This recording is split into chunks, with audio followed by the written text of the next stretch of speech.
Co to vlastně je ta energie? Půjdu na to z druhé strany. Řeknu, co není energie. Protože právě mylné představy o energii často můžou za to, že lidi s tou energií buď to nepracují, anebo s ní pracují nevhodně. Takže energie není pocit, není to náhoda a není to opak únavy. Začnu tím prvním. Energie není pocit. Většina knih, kurzů, přednášek, který se věnují práci s energií, tak se snaží potlačit pocity únavy a naopak posílit pocity energie. Pomáhají vám cítit se energičtí, nadšení a motivovaní. V podstatě vám zlepšou náladu. A pravda je, že nálada ovlivňuje energii, ale není to skutečná energie. Nebudu zabrouzdávat do biochemie a molekulární biologie, stačí vám jenom vědět, že pravá energie je biologická a měřitelná. Vědci popisují energii jako objektivní schopnost pracovat. To, kolik máme energie, se dá změřit přes naši produktivitu. Protože když máme více energie, tak celý organismus funguje lépe a proto podáváme i lepší kognitivní i tělesný výkon a tudíž jsme produktivnější. Naopak, když jsme unavení, tak náš výkon klesá a tudíž klesá i pracovní produktivita. No a vtip je v tom, že naše pocity téměř nesouvisí s realitou. Je prokázáno, že můžeme mít objektivně vysokou energii a podávat vrcholový výkon, ale přesto se cítit unavení a naopak, že můžeme být totálně neschopný a vyřízený, ale cítit se energicky. Pocity únavy totiž ovlivňuje tolik faktorů, že spousta vědců ji vnímá jako náladu. Takže to, co většina lidí považuje za únavu, je skutečně jenom pocit. Ano, skutečně existují efektivní cesty, jak ten pocit potlačit. Problém je, že potlačení pocitu únavy může paradoxně zvýšit tu objektivní únavu. Například zvyšování motivace snižuje energii, což si ukážeme později. No a z druhé strany, pokud kvalitně pečujete o tu objektivní energii, tak přímo nebo nepřímo obvykle vyřešíte většinu těch faktorů, kvůli kterým se i cítíte unavení. Jinými slovy, když máte spoustu té objektivní energie, tak obvykle máte i pocit, že máte spoustu té energie. Jenže z druhé strany to neplatí. A právě proto nemá smysl řešit pocity, ale jenom tu biologii. Takže to shrnu, energie není pocit, je to biologie. Je to objektivní schopnost fungovat, schopnost myslet, schopnost žít. Kdykoliv tady v tomto kurzu použiju slovo energie, tak nemyslím tu dobrou náladu, ale myslím tenhle biologický zdroj, to skutečný palivo našeho života, který nám dává sílu zvládat každodenní nároky. No a protože biologie není nepředvídatelná, tak není nepředvídatelná ani naše energie, což mě dostává k druhému bodu. Energie není náhoda. Naše biologie má svoje zákonitosti a principy, kterými se řídí, a tudíž se jimi řídí i naše energie. Možná se vám děje to, co se kdysi dělo mně, že vaše energie se neustále mění. Během dne i během týdne a ty výkyvy vám přijdou nepředvídatelný. Občas se zbudíte plní energie, občas jste unavený a nemáte svůj den. A během dne pak zažíváte horskou dráhu energie a únavy a přijali jste tuhle náhodnost jako přirozenou. Ale přirozený to není. Naše tělo usiluje o stabilitu. Nemá důvod náhodně měnit svůj vnitřní stav, protože to stíží miliony dílčích procesů. Stejně jako bolest nepřijde jen tak sama od sebe, protože se tělo nudí, tak ani energie, ani únava nepřijdou sami od sebe. Pokud je naše energie najednou nízká, tak to má svůj důvod. Něčím jsme ji snížili. Pokud je naopak vysoká, tak jsme ji něčím zvýšili. V obou případech se to mohlo stát vědomě i nevědomě, ale tak jako tak se to nestalo samo od sebe. Takže energie není náhoda, ale následek. Stejně jako baterie vašeho mobilu si nedělá, co chce, nepohybuje se náhodným směrem, ani neskáčou desítky procent, nemá najednou 100%, potom 20% a za pár minut 80%. Ne, prostě baterie klesá předvídatelně a lineárně. A naopak předvídatelně a lineárně stoupá, když ji dobíjíme. A tenhle princip vám přijde úplně samozřejmý, počítáte s ním a přizpůsobili jste se mu. No a stejně tak funguje i naše energie, respektive má trošku složitější procesy, ale má podobné procesy. A dokud ji neznáte, tak je energie skutečně náhodná. Některý dny uděláte třeba 100 malých dílčích rozhodnutí, které vám tu energii zvýší, ale 200 rozhodnutí, které vám ji sníží. A výsledkem je únava. Další den naopak převládají ta správná rozhodnutí, takže vám energie stoupne a další den děláte všechno špatně, takže jste úplně nepoužitelný. No a výsledkem tedy je, že vaše energie skutečně je nekontrolovatelná. Nicméně, jakmile pochopíte ty principy, tak vám bude už navždy jasný, proč vám ta energie dosud klesala nebo stoupala. A potom nad svojí energií získáte kontrolu. Můžete ji vědomě ovládat, stačí v rámci možností maximalizovat energetická rozhodnutí a minimalizovat ta únavná rozhodnutí. Ať už jsou vaše okolnosti jakýkoliv, tak vždycky můžete udělat aspoň něco, protože těch možností, jak zvýšit energii, je prakticky nekonečno. Což mě přivádí k poslednímu bodu a na ten si budu muset sednout. Tak, už sedím a můžeme se dostat k poslednímu bodu a ten je, že energie není opak únavy. Respektive, že únava není nedostatek energie. Když se řekne energie, tak si možná představíte tu baterii, představíte si procentuální škálu od 0 do 100% a těch 100% vnímáte jako maximum energie a těch 0% jako minimum energie, respektive jako maximální únavu. A ten princip jakoby platí, ale realita je složitější. To, co se běžně považuje za únavu, není vyloženě únava. Když sníte pizzu a propadne se vám energie, tak nejste unavení. Když špatně spíte a budíte se s nízkou energií, tak nejste unavení. Když dlouho sedíte a přijdete si bez energie, tak nejste unavení. Tohle všechno se označuje jako únava, protože to má podobné projevy a taky, protože vědci mají problém vymyslet lepší názvy. Každopádně nic z toho, co jsem zmínil, tak není únava. Jsou to jenom stavy nízké energie, kterými jsme si navykli říkat únava. Faktem je, že pomyslná škála nevede od únavy do energie, ale od únavy do odpočatosti. Ať už se bavíme o mentální anebo tělesné únavě, tak na opačné straně je mentální a tělesná odpočatost. To je jenom jeden rozměr. Existuje jich ale mnohem víc.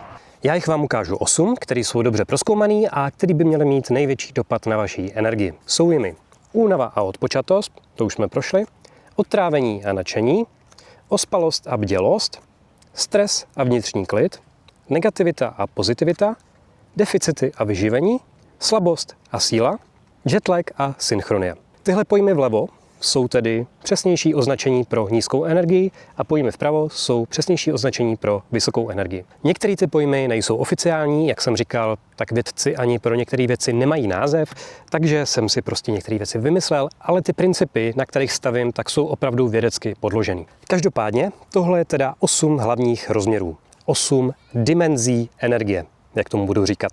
Můžete si to představit takhle. Jako takový energický kolo složený z těch 8 dimenzí. Každá dimenze má pomyslnou škálu od 0 do 100% a na té škále se každý z nás průběžně pohybujeme. Tyhle tečky značí vaše místo, kde se zrovna nacházíte.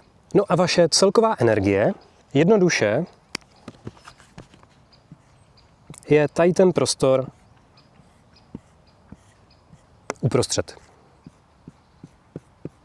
To je vaše výsledná energie. Abyste se to dokázali ještě lépe představit, tak vám to ukážu na konkrétním případu. Tohle je vaše baterie. Těchhle 8 nádob představuje vaše dimenze energie. Pokud je ta nádoba plná, tak to znamená, že ji máte vyladěnou. Třeba, že jste maximálně odpočatý. Pokud je prázdná, tak to znamená, že ji nemáte vyladěnou, takže máte třeba výživový deficity. No a v každý moment vašeho života se ty dílčí dimenze slejvají do té vaší baterie.